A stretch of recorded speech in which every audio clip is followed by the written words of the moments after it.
remember to meet people halfway. Remember that when it comes to sport, language is not that important. I love to play more soccer. It's a sport. Run, friends, go around Australia. Like to give my experience in soccer to little kids and to become famous one day.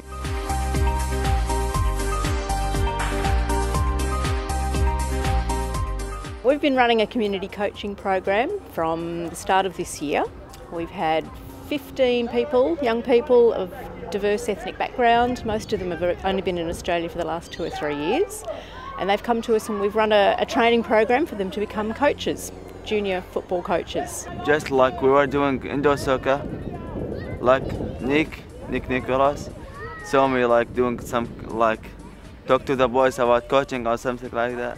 He said, why don't you go to do coaching certificate to become coach for little kids? I said, that's a good idea.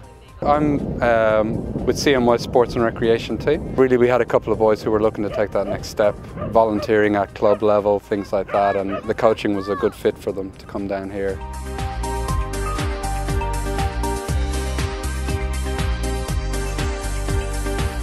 We go in too many clubs playing and go around, out, home. Yeah, more friends, meeting friends, for other countries, not just Iraqi. Getting out of their own community and getting into that wider community, the football community, increasing their social networks and learning skills as they're doing that. So, 2.5, 3 years in the country, still learning English, what a great opportunity and a great way to improve your language skills by coming down and teaching your football skills to younger kids. We've brought a bunch of young people together who didn't know each other, didn't know much about organised sport in Australia, and they've become really good friends. They've made friends with the kids in the club, with parents and other coaches, so we've introduced them to a whole new community network.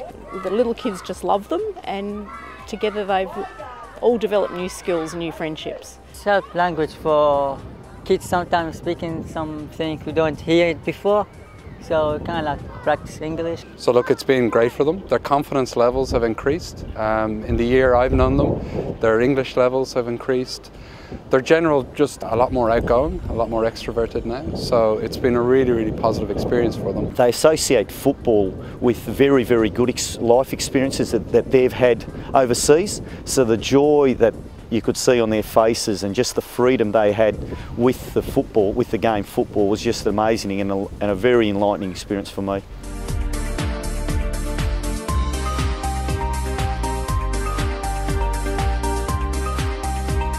Every time I leave school, street to the street and to play soccer. We're very, very privileged in Australia, and a lot of the times we take it for granted, but some of the stories that these people have come and they bring baggage to Australia is just amazing, and it was a breath of fresh air for me. It just probably gives us a bit of a reality check. Some of the barriers for newly arrived communities will be transport, language, culture, just differences in culture and how things are done, financial issues as well. It's really about supporting the families and the young people doing that as opposed to doing for them.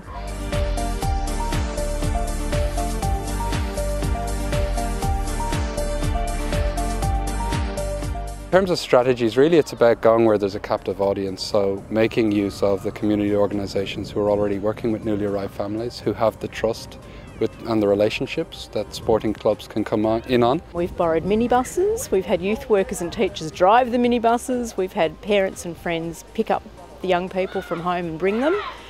And eventually, as they became more engaged and more committed, they have found their way themselves. They've negotiated the public transport system. So it's about developing the relationships, which helps develop the commitment, and with that you find amazing ways to get around problems. We are clear about our boundaries as workers and sports as well, that we don't try and do too much. We're there to support as opposed to do for.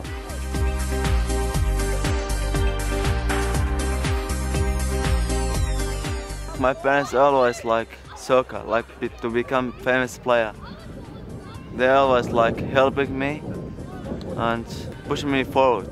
It's investing a fair bit of energy at the onset to make those contacts and to build the relationships, but it's about structuring a program to offer the opportunities. Once people become involved, they tend to reach out to others and they bring other people along. But it's building the trust and the relationships first, and it does take a bit of effort. It is an untapped resource, and the coaches there are wonderful.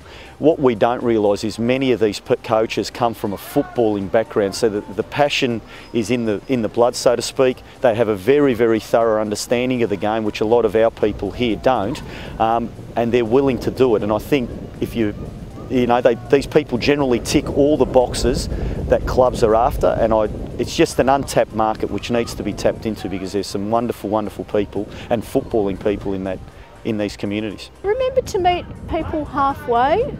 Remember that when it comes to sport, language is not that important. Action and fun is a really good way to invite people who might be too shy to actually have a conversation.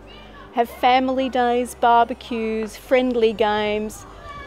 Less emphasis on competition and more emphasis on interaction and community development.